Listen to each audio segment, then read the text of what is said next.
Okay. Let me finish up a couple of points that I wanted to raise in connection with classical liberal class conflict theory. The French contribution remained pretty much the same after the industrialist school through the 19th century. It was repeated. There wasn't much amplification or enrichment in a theoretical way, I would say. Nonetheless, the French school typically adhered to the analysis that I gave you in the last hour, and added certain other historical examples. Now, I mentioned Gustave de Molinari, who became, after a while, the grand old man of French liberal economics. I told you he lasted for a long, long time. Became the editor of the Journal des Économistes for some decades at the end of the 19th century into the 20th century. I indicated also that he, in a way, added a historical example in the connection with class conflict theory that had to do with the American Civil War. That is, in his interpretation is basically the interpretation you can read in Charles Adams and to a degree in his book on the Civil War, and to a degree in Tom DiLorenzo's book, and that is that the main issue was the tariff. The tariff had been the issue over which secession had practically already occurred in the 1830s in connection with South Carolina, not the issue of slavery, and that this was the foremost, according to de Molinari, this was foremost in the minds both of the Southern leaders and of the Northern Republicans, so that the American Civil War then fit into this category of class conflict, the predatory class being the Northern Republicans who wanted protectionism, and the preyed upon class being the Southern planters. But in general, de Molinari used this analysis all over the place. He analyzed the successive French regimes, not only Louis Philippe, but the Revolution of 1848, Napoleon III, the Third Republic, in these terms. Now, meanwhile, let's turn our attention to Italy for a moment. If you know something about James Buchanan's public choice theory, he gives great credit to the Italian economists for steering him in this direction, giving him the tools of basic analysis. One Italian economist he doesn't mention is the man who more or less founded Italian free market economics in the 19th century, Francisco Ferrara. Ferrara taught for many decades at the University of Turin, and Murray has again, in his History of Economic Thought, a few pages on Ferrara. But Ferrara's main interest for us is that he acted as the editor of an enormous series of works by foreign economists that he translated into Italian, with huge introductions about their lives, their contributions, and so on. So he was, in a way, a very helpful, great historian of economic thought. And Ferrara gives full credit for his point of view, which again is a liberal class conflict point of view in the way I outlined last time, to Bastiat. So what we have then is the French school via, for instance, Bastiat, influencing the Italian Ferrara. And from Molinari, we have the influence on Vilfredo Pareto. Now, Pareto will be a name to people who have studied economics here. Pareto optimality is still a concept that's used. Now, in economics, he was more of the school of Walras, not an Austrian really, but in his social theory, very much of a libertarian. And again, Murray has some pages on Pareto in his History of Economic Thought. Pareto openly referred to Molinari as his master, called him maître, master, and you can see the traces of Molinari's economic theory in general, especially this class conflict analysis in Pareto. Pareto is simply the most well-known of a whole school of Italian economists.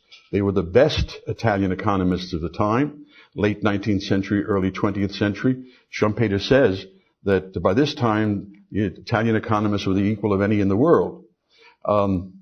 Very prominent is a man named Antonio De Viti De Marco, whom Jim Buchanan quotes, and Maffeo Pantaleone, whom I don't think he does quote. However, reading Jim Buchanan on these people, and then reading the authors themselves, I don't think he does justice to the radicalness of their position.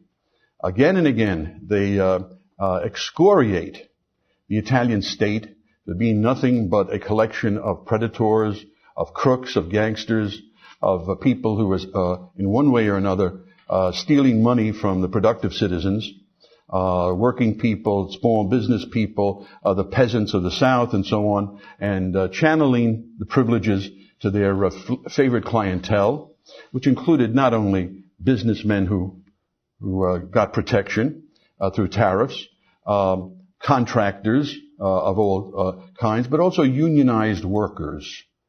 So that in general, it was the North with the industrialists and their protective tariffs, and paying off the unionized workers as well to gain their support, that were preying on the productive citizens of the rest of the country, and especially in the agricultural sector, which was still the main industry in Italy. These people are well worth looking into. The analysis continued afterwards with a man who is famous, really, I have to tell you, although maybe you're not familiar with his name, Luigi Einaudi.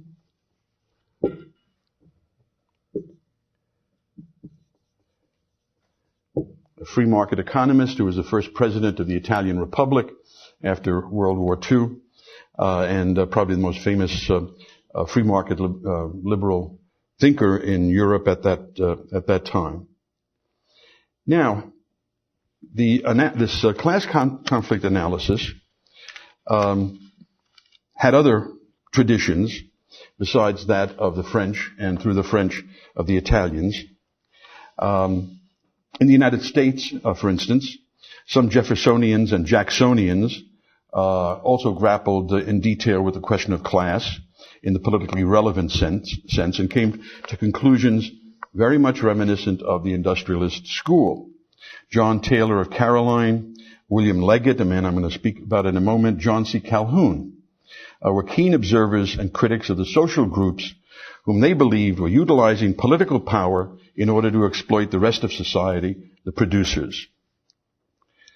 John Taylor was outraged by what he saw as the betrayal of the principles of the American Revolution by a new aristocracy based on, quote, separate legal interests. Again, homing in on the idea that these conflicting classes were created by government privilege.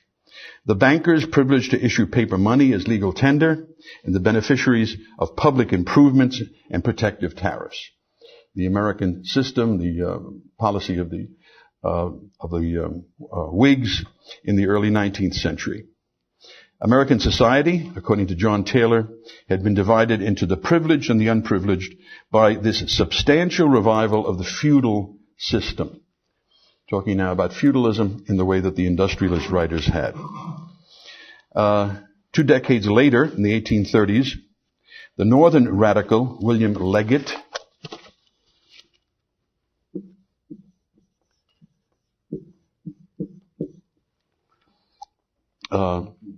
a northern Democrat, denounced the same exploiting classes. And Leggett was the chief spokesman for Jacksonian principles in the North. He denounced in the Jeffersonian manner the bankers, the beneficiaries of government grants for internal improvement. And his own position was as he thought of it, the same as that of the original American Republic. Laissez-faire, do not govern too much. The American aristocracy, he thought, naturally favored a strong government, including especially control of the banking system. The banking issue was the main issue of that time. Leggett, in contrast, demanded the absolute separation of government from the banking and credit system. Now it happens, and this copy of the book I just got from the library here, so I'll return it and you can look at it, that a collection of Leggett's editorials was assembled and published by Larry White, the Austrian economist, now in Missouri, and published by Liberty Press. Now, if you're not familiar with Liberty Press, you should become familiar with them, since they put out very good editions, cheaply, of important books. This happens to be Murray's copy. You can tell it's Murray's copy because every single line is underlined.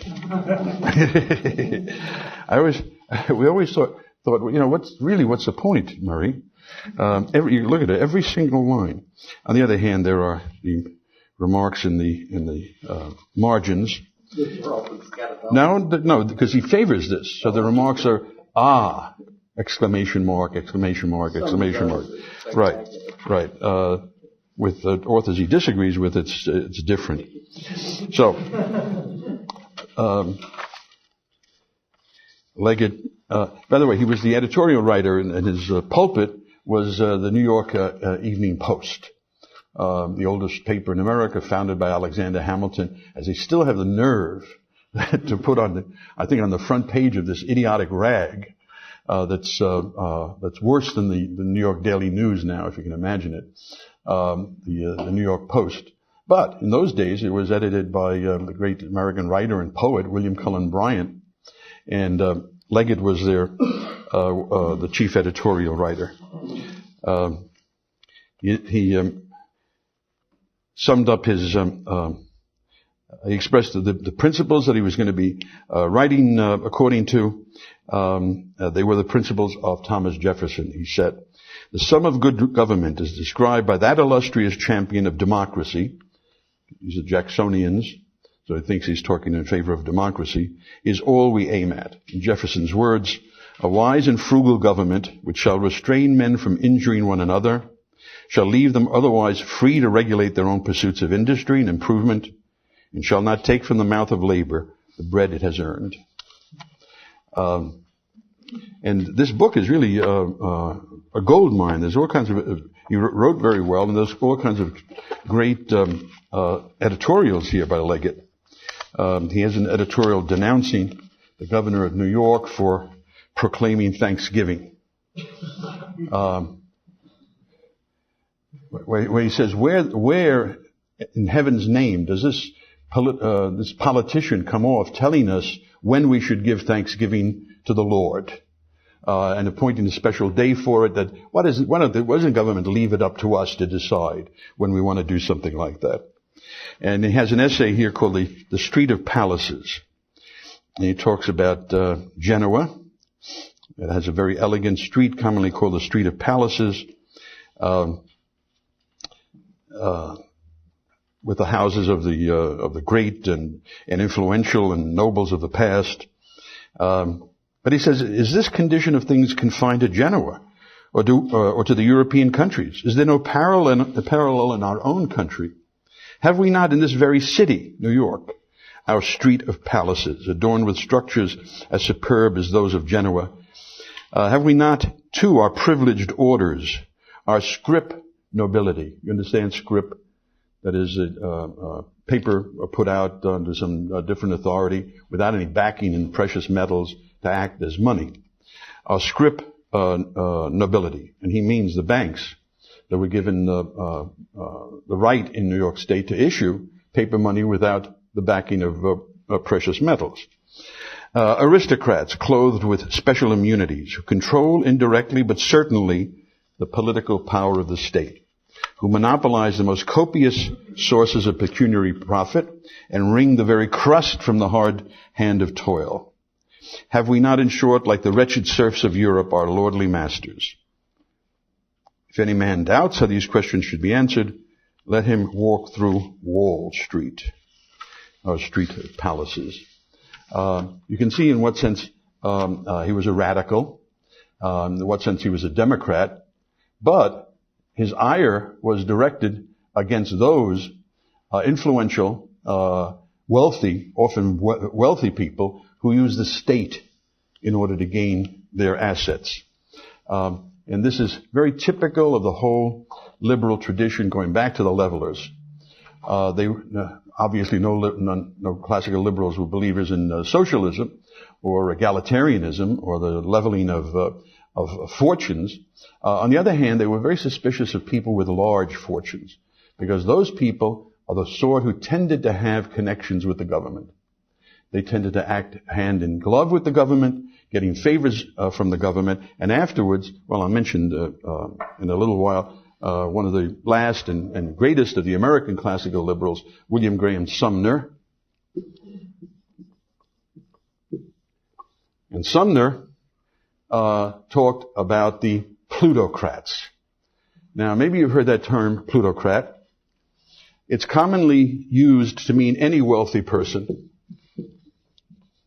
It comes from the god Pluto, who is as the god of the underworld, was supposed to be the god of treasures and buried wealth and so on. And this, of course, means rule by. So nowadays it means rule by wealthy people, but he used plutocrat in very sharp distinction to capitalist, for instance. A plutocrat was, in fact, some wealthy person who used the state in order to defend his position on the market. Didn't dare to risk himself on the open market, but used the state instead. So that Leggett is a very good example of this tradition in America. Now, finally, what I want to say is that in contrasting the Marxist and the classical liberal ideas of class conflict, it seems obvious to me that the classical liberal idea of class conflict is enormously superior. In fact, there's no contest to the Marxist theory in explaining Marxist regimes. Now, Marxists and communists in general had a very hard time trying to explain what kind of society, what kind of regime existed, for instance, in the Soviet Union. Right? It wasn't a capitalist regime anymore. It wasn't an exploitative regime of the bourgeoisie, because they'd gotten rid of the bourgeoisie. They chased them out or executed them. And all the property was taken over by the state in the name of the people. Now, what sort of regime is that? What class is involved there? If class conflict exists, according to the Marxist views, because of differential access to the means of production, well, there's no capitalists on one side to claim the means of production anymore. There's no struggle over the means of production anymore. What you have are the means of production allegedly owned by society at large. And this was the position of the Soviet regime. We're a classless society. We don't have class exploitation anymore. In fact, this was obvious to everyone from the word go. Every alleged Marxist regime in the world was a exploitative regime with a ruling class that came to be known as the nomenklatura. So, how to explain that? Well, you have the liberal idea of class conflict. That is, a certain group of people gain control of the state apparatus and exploit the rest of society. This was the new class, as it was sometimes called. Have you read Animal Farm, maybe? This was the pigs. This was the nomenklatura. That is, the people in charge. The people whose names were in a certain book of influential people. And so that the liberal idea can explain also Marxist regimes in a way that the Marxist idea of class conflict cannot. In general, it is much more useful than any alternative. And maybe it's time that some of our scholars discovered that there was such a thing as the liberal idea of class conflict. Now, one area of class conflict that was especially pointed out by the classical liberals was the area of war and peace and international relations. I mentioned to you last time that the motto on the front page of the Censeur Européenne in every issue was peace and freedom. And a pro-peace position was central to the industrialist point of view. And their attack, just to take this one liberal group, their attack on militarism and standing armies was savage and relentless. This is a typical passage repeated many times, for instance, by Dunoyer. He's being sarcastic, really savagely sarcastic here. Because remember, he talked about how production is at the center of production and exchange at the center of social life, so that we have to honor and respect the people who engage in production. Well, what is the production of the standing armies of Europe? He raises the question. It has consisted in massacres, rapes, pillages, conflagrations, vices, and crimes. The deprivation, ruin, and enslavement of the peoples. These standing armies have been the shame and the scourge of civilization. The industrialists, and including and also Jean-Baptiste Say, attacked British imperialism, the arrogance of British imperialism, which they say, Say said, has turned production and commerce itself into an attack on civilization. They were, for various reasons, not particularly Anglophile. Now, you've heard many times the phrase that war is the health of the state. It comes from this left anarchist Randolph Bourne in the course of the First World War. And Murray Rothbard was the one who introduced this phrase and concept into libertarian thinking. Murray always stressed the idea that war is the health of the state, because that is what history has demonstrated. And I'm sure that next week, those of you who have the privilege of listening to Robert Higgs will find him amplifying on that to a great extent. It's one of his major fields. So, the idea of war being a special problem for society, the preservation of peace being a major aim of liberalism. In Mises' book on liberalism, he has in the beginning, the different sections, property, freedom, and among the early ones, peace, as one of the aims of the liberals.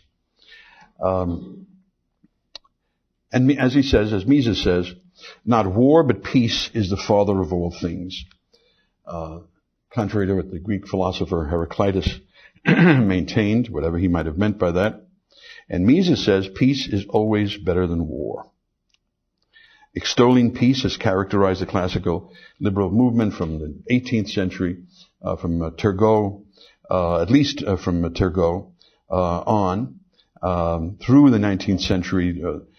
Even Gladstone, who wasn't frankly that much of a liberal, his slogan in mid-Victorian Britain was peace, retrenchment, and reform.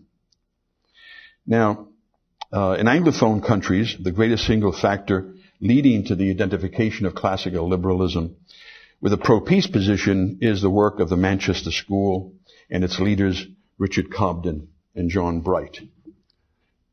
And here we have another couple of my personal heroes, especially Cobden. Richard Cobden and John Bright. Very great literature on these men. Biographies, especially two new biographies of Cobden. A number of their works still in print, and certainly many of their works in libraries. Best known for their advocacy of free trade, they were the leaders of the free trade movement that led to the repeal of the Corn Laws in 1847. These men held that the that unhampered freedom of commerce among nations is the surest road to an even higher goal than the material well-being of the people, world peace. We're always attacked for being mean-minded, venal materialists. It's very clear that all businessmen as they were, and interested in profits as they were, John Bright was proud of being a successful mill owner. Still, in supporting free trade, their higher aim was to bring about harmony and peace among the nations. What year was the formula? 1846. The most fundamental reason for opposition to war and its concomitants, imperialism and militarism, was stated succinctly by John Bright, one of his speeches during the Crimean War. That was a watershed, the war in the Crimea, 1854 to 46. This is what Bright said. What is war? I believe that half the people that talk about war have not the slightest idea of what it is. In a short sentence, it may be summed up to be the combination and concentration of all the horrors, atrocities, crimes, and sufferings of which human nature on this globe is capable. So when you see some of the people nowadays, some of the writers nowadays talking so glibly about war, you should keep that in mind. They don't. We're supposed to be with our belief in laissez-faire and pure capitalism, we're supposed to be the heartless ones, where they don't really give a damn about. And I think even their remorse over the death of American mercenaries is pretty much half-hearted. And they certainly don't give a damn about the victims of American war waging. The Pentagon itself says we don't keep those figures. To take the Iraqi war, the thousands of civilians that even the Associated Press counted as 3,200 something. But as maybe you've seen that headline. But 3,200 was only people who died in hospitals, not people who were buried under rubble or died on the road. Only about half the hospitals in Iraq, although the largest ones. It's very probable that some 5, 6, or maybe 10,000 civilians died. And that does not include the ones who were maimed, mutilated, like the Kid Ali with his arms gone. So what Bright, what we're talking about, he's a Quaker. He was not a pacifist, but he was a Quaker. He was a human being, unlike the people who call themselves conservatives nowadays, who really could not care less. In fact, sort of gloat about it, that we have the power to do that kind of thing. Someone who had that point of view, that it was fine to kill people just because we had the point of view, would have come under suspicion in the SS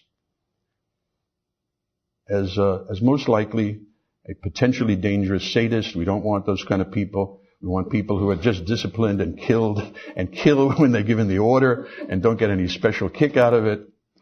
Well, be that as it may. Let's go back to the Manchester School.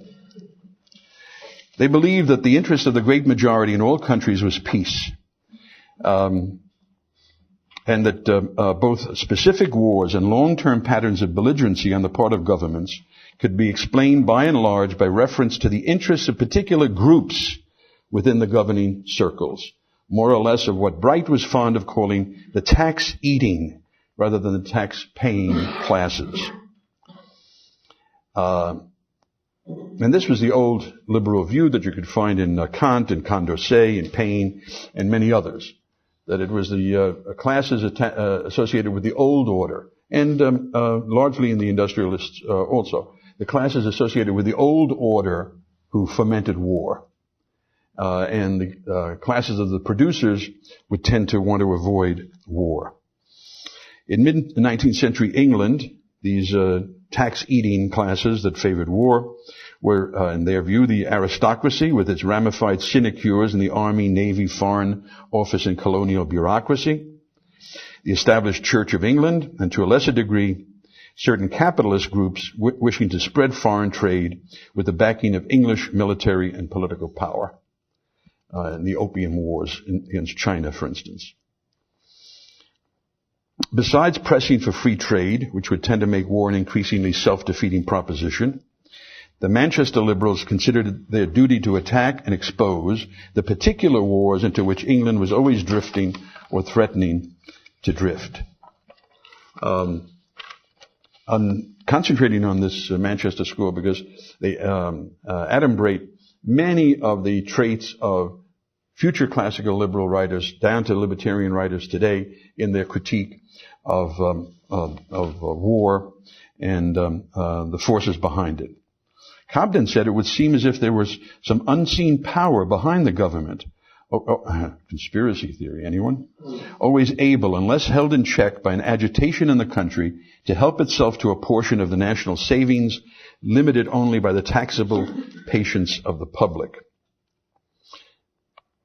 The two-volume political writings of Richard Cobden, which David Hart, whom I mentioned to you last time, of the Liberty Fund, is going to put online.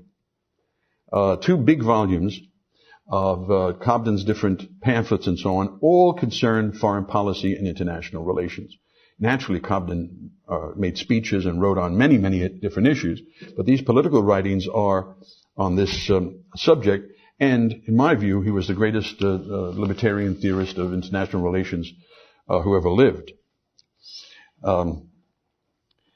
In his very first pamphlet, he put on title page a quotation from George Washington's farewell address.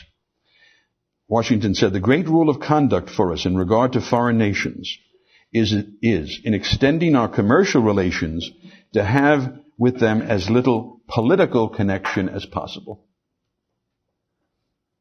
So, no entanglements, not only entanglements, hardly any connection, if possible, with foreign governments, and let our merchants go all over the world, as in fact they did during our terrible isolationist period, when America had it was like an ostrich with its head in the sand. Somehow merchants were going to China, were going to Europe, Africa, everywhere. And America became an economic powerhouse in the 19th century. And Cobden said these words of Washington are the primary cause of the prosperity and happiness of the American people. In his early years, before reality set in, he looked forward to the day when the, quote, "the test of no foreign politics would be applied to those who offer to become the representatives of free governments." No foreign politics, just have nothing to do with them. Well, it was the Crimean War and the British public's wild support of it that changed his mind on that, as to whether that was a reasonable expectation. Bastiat went so far as to propose the unilateral disarmament of France. Who's going to come and invade us? Who's going to bother to send armies, garrison the country? We have a large population. We have a highly intelligent, disciplined, self-disciplined population. Why don't we set the example and simply get rid of our army? Now, whatever the concept that's sometimes used in this connection is, by historians, is free trade imperialism. That is, being in favor of free trade and against protectionism, but using the government in order to force other countries to adopt free trade and to allow our capital imports and commodity imports. The American open door policy in China is a prime example of free trade imperialism. The American government and American business community at the time figured that we could outcompete any other country. So what we had to do was to make sure that China kept an open door, an equal open door to all foreign countries, and we could sell our goods there, outcompeting the British, the Japanese certainly, and others. Now, in order to enforce this open door policy, the American government used diplomacy, economic sanctions against Japan when, at various times, finally the threat of war and war itself. it was the American policy towards China and the so-called open door policy that was the major stumbling block between the United States and Japan. So that is something you could call free trade imperialism. Well, whatever you want to say about that, Cobden was no supporter of that at all. He declared, affairs of trade, like matters of conscience, change their very nature if touched by the hand of violence. For as faith forced would no longer be religion but hypocrisy, so commerce becomes robbery if coerced by warlike armaments. Also, it's important to note and significant that the Manchester School, in the example, for instance, of the repeal of the Corn Laws, was in favor of unilateral free trade. That is, you don't enter into complicated agreements like the North America Free Trade Agreement. How many pages is that? 1,700,000 pages or something of the so-called free trade agreement. What you do is simply abolish your tariffs. You don't get the impression that by abolishing your tariffs you're helping the other side.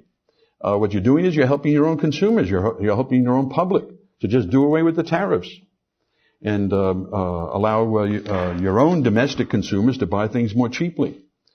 If the other side wants to punish its own people by keeping its tariffs, well, that's up to them.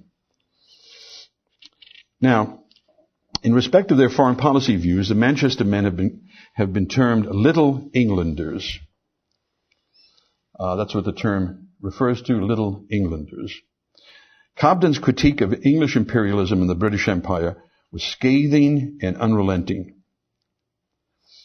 As he said, for instance, the peace party will never rouse the conscience of the people, so long as they allow them to indulge the comforting delusion that we have been a peace-loving people. We have been the most combative and aggressive community that has existed since the days of the Roman dominion. Since the revolution of 1688, we have expended more than 1,500 millions of money, of pounds in those days, upon wars, not one of which have been upon our own shores or in defense of our hearths and homes. We have manifested an insatiable love of territorial aggrandizement. In the insolence of our might, and without waiting for the assaults of our envious enemies, we have sallied forth in search of conquest or rapine and carried bloodshed into every quarter of the globe. And Bright said, what do you think of a people that has never experienced an invasion since the year 1066 and yet lives in daily fear of a foreign invasion?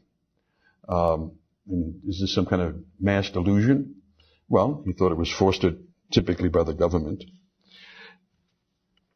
Now, by the way, from some statement like that, you might come to the conclusion that he was some kind of self-flagellating masochist or something. He wasn't. He was enormously healthy, very happy, happily married, and happy in his family life and his political career, and loved England, loved his own little spot, place in England. He was a regionalist, and gloried in the fact that he was an Englishman. What he was against was the policy of the English government and of the English predatory classes that supported that government. Cobden died in 1865. John Bright survived him by 24 years. The most notable foreign policy issue that arose in this period involving Bright was the Prime Minister William Gladstone's decision to occupy Egypt in 1882. It was a temporary occupation that lasted for 75 years. Bright, as a member of the cabinet, resigned in protest. At his advanced age, he could not make Egypt into a crusade as they had at the time of the Corn Laws, or as he tried to during the Crimean War.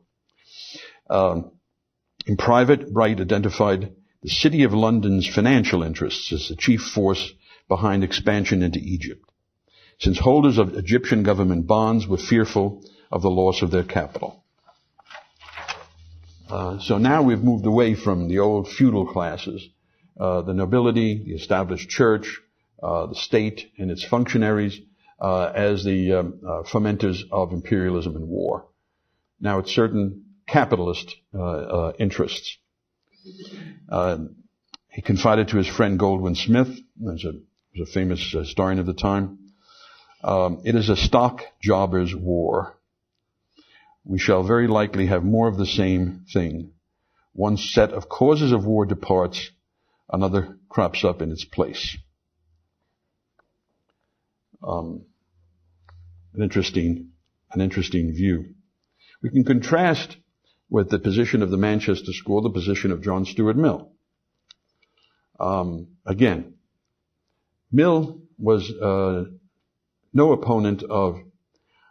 principled opponent of foreign intervention. In fact, he thought that foreign intervention was sometimes absolutely needed. The example he took is, if any million bothered to think about it, a rather embarrassing example for him. What he said was this. Because Europe was filled with nationalist movements that were trying to gain independence from empires. For instance, the Austrian Empire, and for instance, the Hungarians. He said, if a national movement should rise up, attempting to gain its independence from some tyrannical government, then we let them fight it out, because whether the nationalist movement can survive or not is a good test of whether it's mature enough to become independent. However, what happened in 1848, 1849 in Central Europe was this. The Hungarians were able to defeat the Habsburgs and maintain a certain independence for a while. But then the Habsburg emperor, called in the Russians to help him. A Russian army came across the passes of the Carpathian Mountains, as they did in 1956 to crush the revolution, and defeated the Hungarians. And now, what Mill says in that case, when a third party intervenes, England has the obligation to use all of its resources to support the nationalist independent movement. He said, those people who are in favor of non-intervention and little England and mind our own business are selfish. And it's embarrassing for the whole world to see that we English are so selfish. All we're interested in is our own national self-interest, our own survival. We should be he doesn't use the term altruist, but we should be altruistic about this. So he would have favored, and as he did, he favored the Crimean War to punish the Russians. But now, when I said that millions would be embarrassed by his position, what I had in mind was this. The truth of the matter is, and the fact of the matter is, that yes, the Hungarians, led by Louis Kossuth,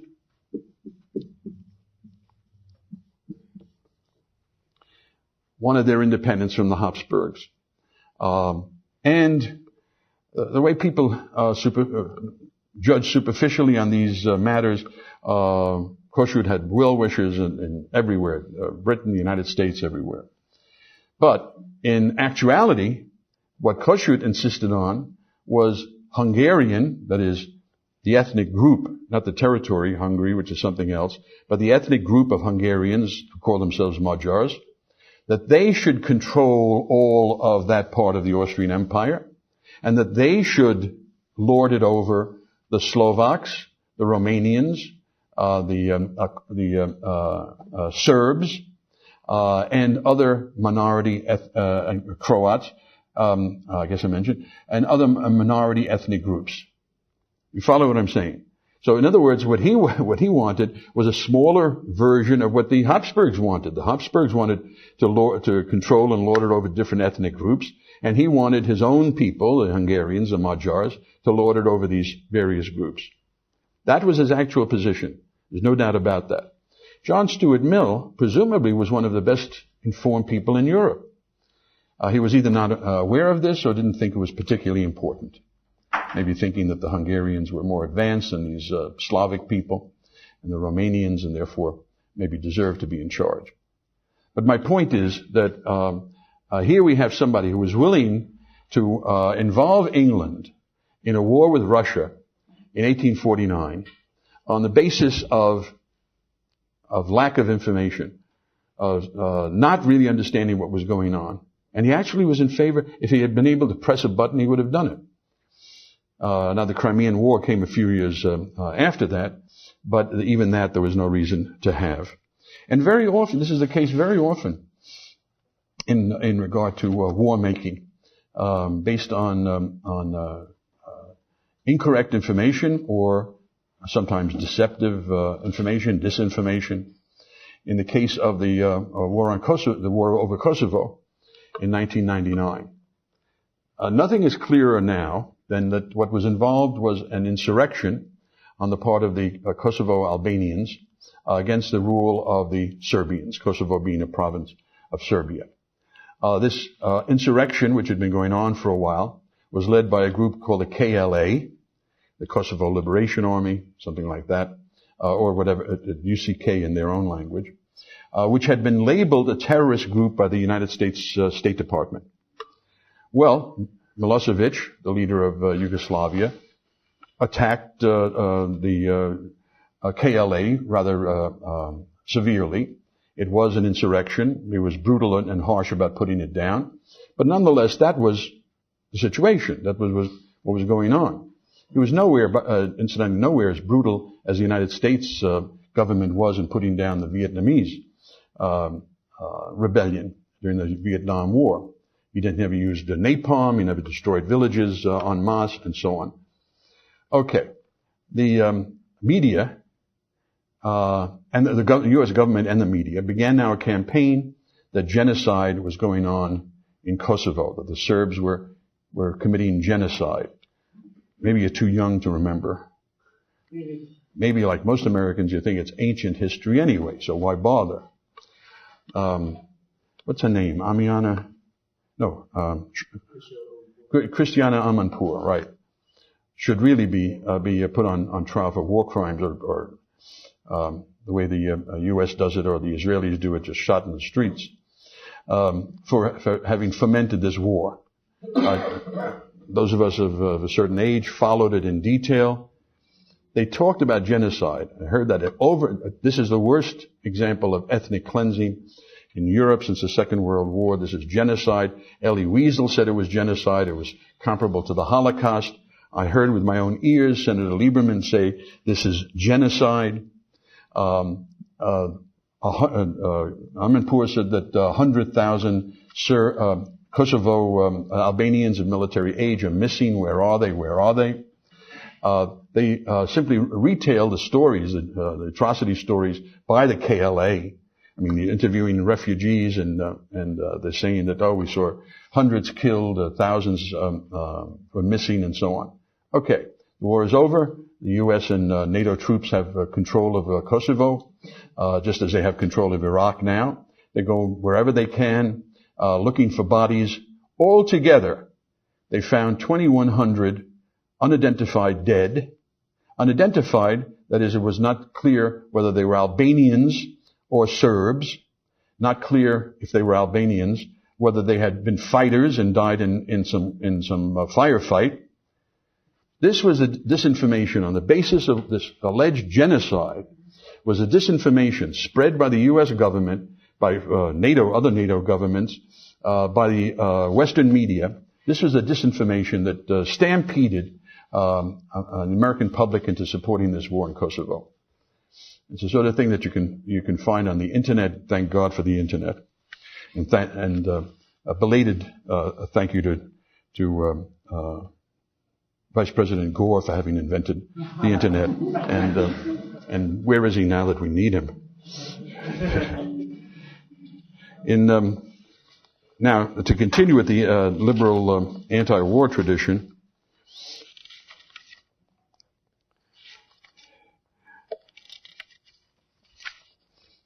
this is what I mentioned the other day from Sidney Smith.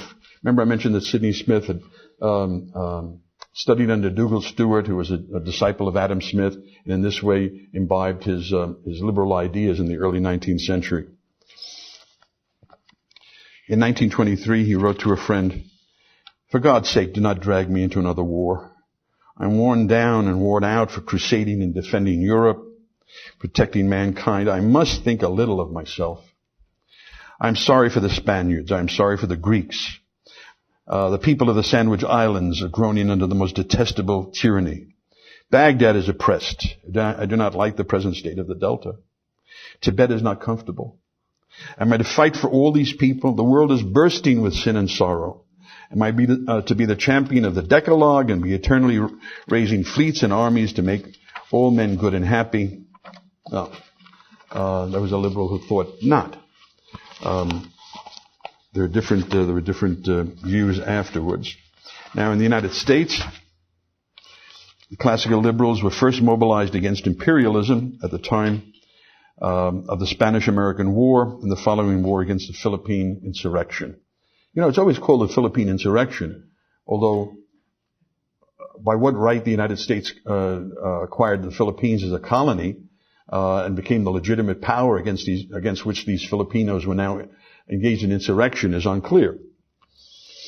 The Anti-imperialist League was led by Edward Atkinson, E.L. Gopkin of The Nation, at the time the flagship of the classical liberal publications, Carl Schurz, men who were American versions of the Little Englanders. You can find, I'm sure, somewhere on the internet, although I have my own hard copies of it from books, a very famous essay by a man I just mentioned a little while ago, William Graham Sumner, titled The Conquest of the United States by Spain. Now, Sumner was a professor of sociology at Yale, the leading classical liberal of his time, defender of the gold standard, free trade, against coercive unionism, against spending. The author of the famous book, the famous essay, The Forgotten Man. Forgotten Man really would be an example of the productive individual who becomes the prey of the predators. And interestingly enough, this was 1880s. He said the forgotten man is a person who does what he's supposed to do, is where he's supposed to be, contributes to society, and then becomes the victim of the do-gooder who takes from him to give to the underprivileged. And he says the forgotten man, by the way, is very often a woman who maybe a widow or a single woman who does what she's supposed to do, works hard, is frugal, doesn't ask anything from anyone else, and yet becomes the victim of government coercive charity. Well, this is just one example. Sumner did a lot of polemical writings of this kind, besides his work in sociology, which he was very famous for. Now, in this essay, a speech first of all it was, The Conquest of the United States by Spain, Sumner startles people by the title itself. The United States had just smashed Spain, the way we just smashed Iraq. But he says, yes, militarily speaking, the United States was victorious. But in fact, Spain was victorious in the field of ideas. Because what is happening is that the United States is going down the road that the Spaniards pioneered, the road of empire. And in this way, turning its back on its own nature, on the philosophy that had been the signature of the American people, philosophy of the founding fathers, and opting for the grandeur of empire. And the Spaniards did achieve greatness through their empire. Great conquests, great wars, great victories. But in the nature of things, that had a price. And the price was constant war, large standing armies, heavy taxation, inflation, debt, crushing taxes.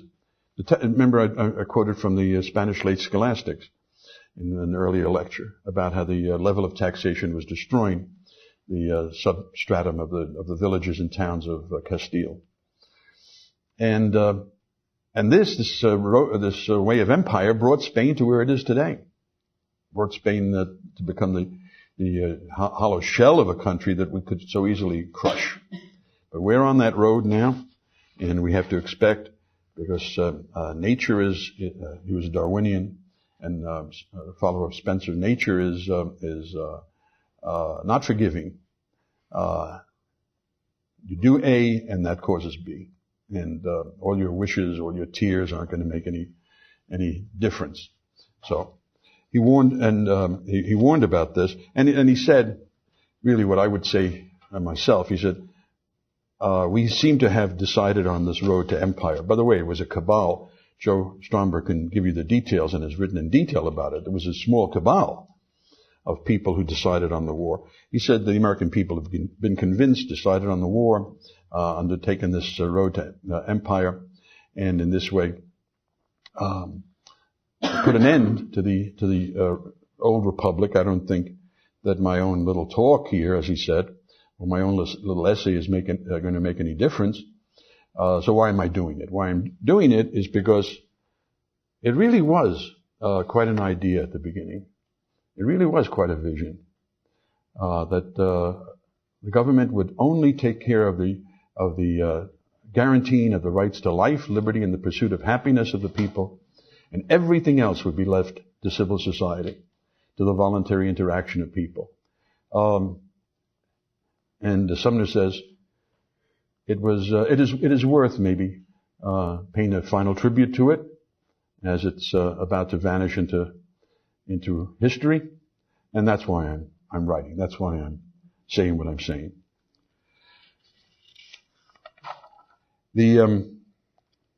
Now, it turns out, and we could get into an interesting discussion on that, that there were some classical liberals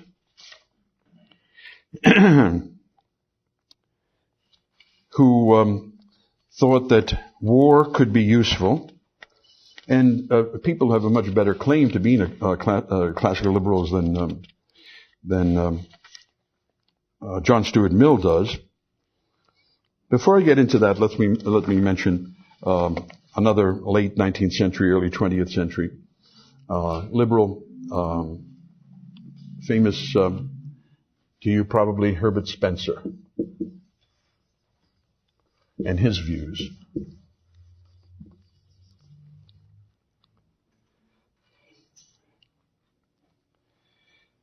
Spencer, of course, was a Darwinian. He was the originator of the phrase, the struggle for existence, and also the survival of the fittest.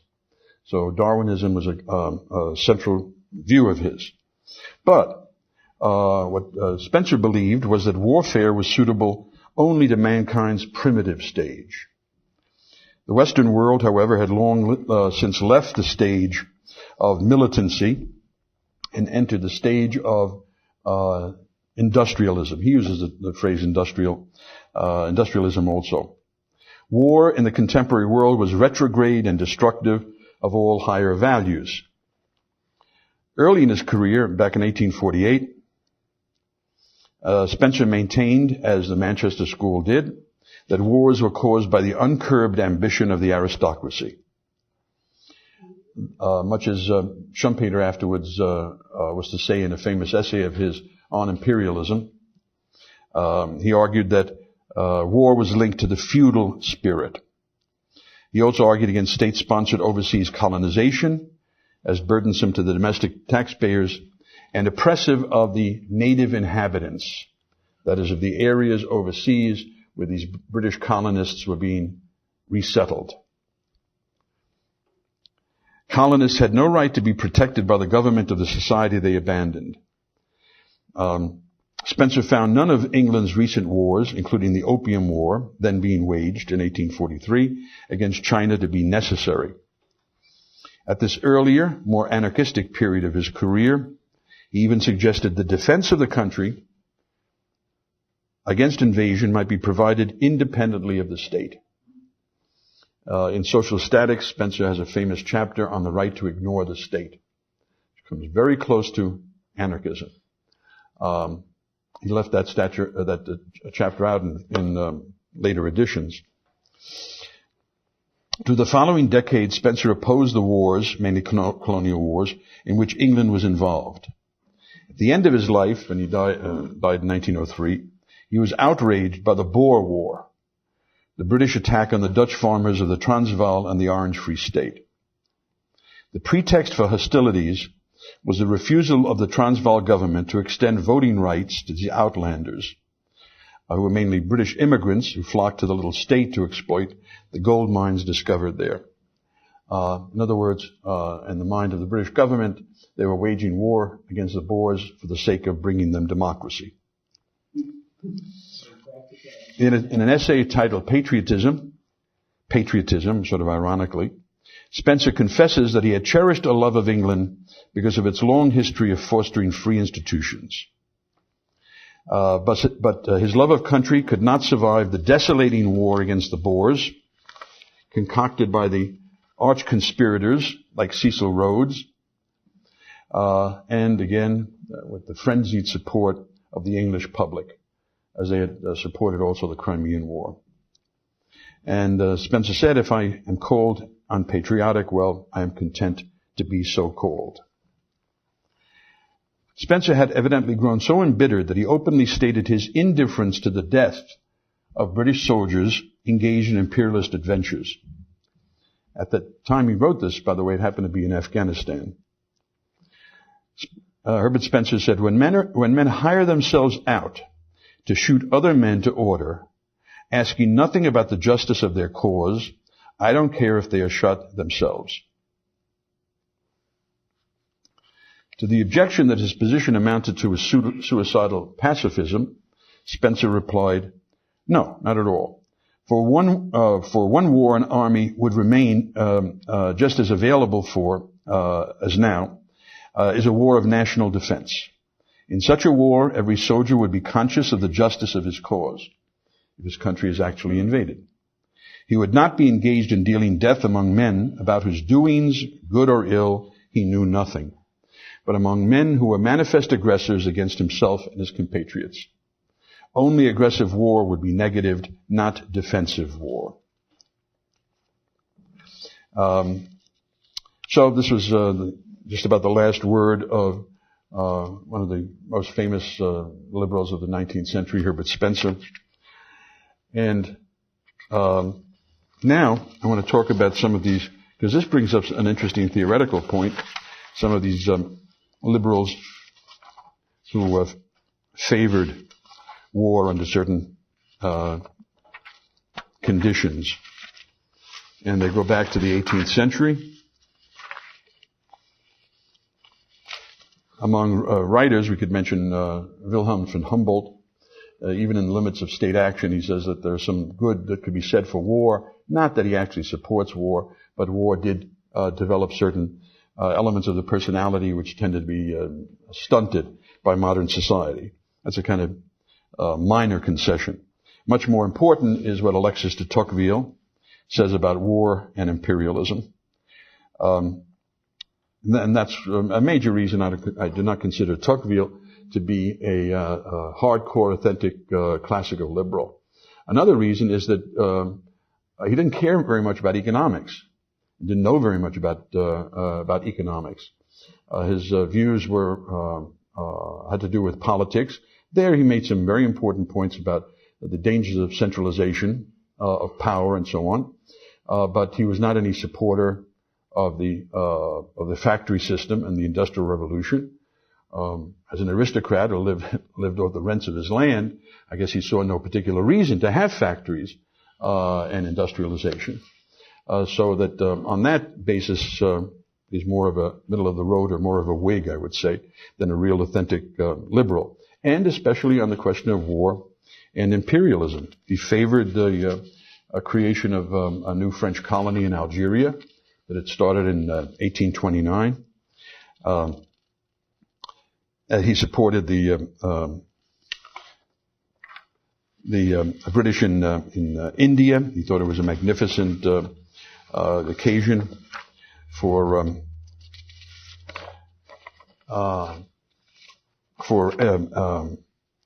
advancing civilization.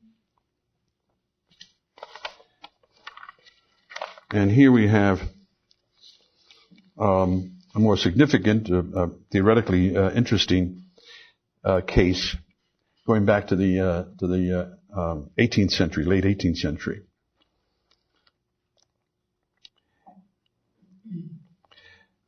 In the course of the French Revolution, France comes to wage war against almost all the rest of Europe. The group at this time in the French Revolutionary complex that is considered liberal in the sense of favoring a free society, free enterprise, and so on, are the Girondins. And their close ally, Condorcet, who has a real claim to be an important classical liberal thinker, the main disciple of Turgot.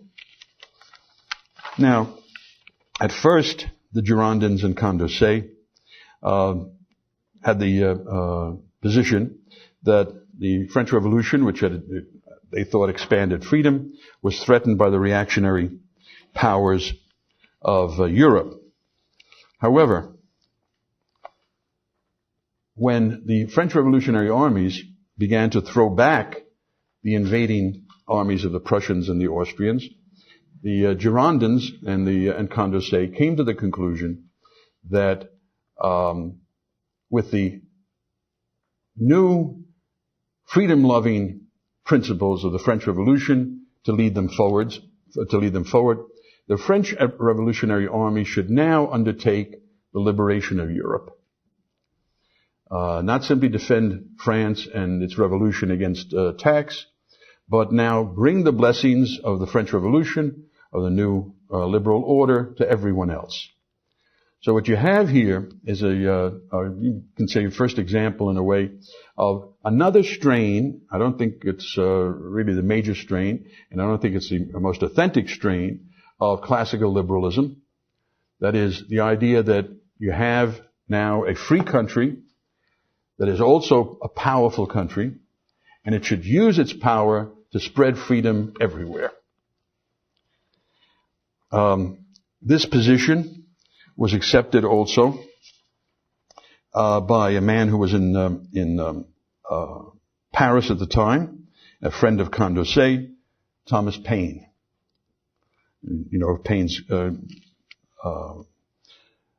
work in the American Revolution, and Paine associated himself with the Girondins. In fact, Jacobins arrested Paine, and if the reign of terror had continued, they probably would have guillotined him. And as the French Revolutionary armies, as they said, liberated Belgium, Holland, Switzerland, the west bank of the left bank of the Rhine River, and on, and then northern Italy and so on, Paine became very enthusiastic and said that this is the beginning now of a federation of free states, and supported the revolutionary armies.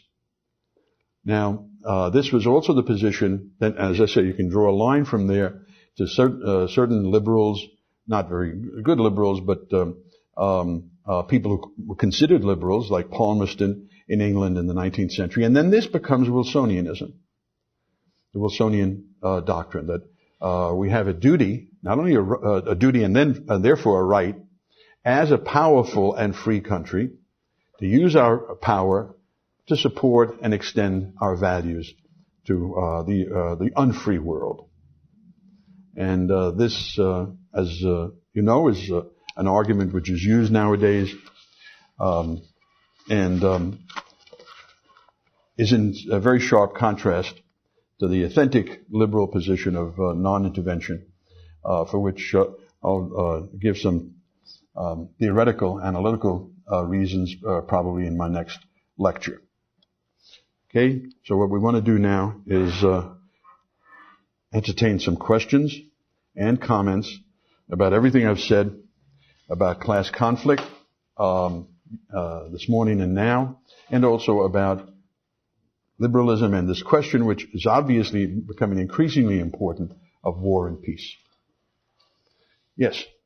Like in 1848, when there was kind of a conservative spreading through Europe with Metternich, and how did the liberals react to him?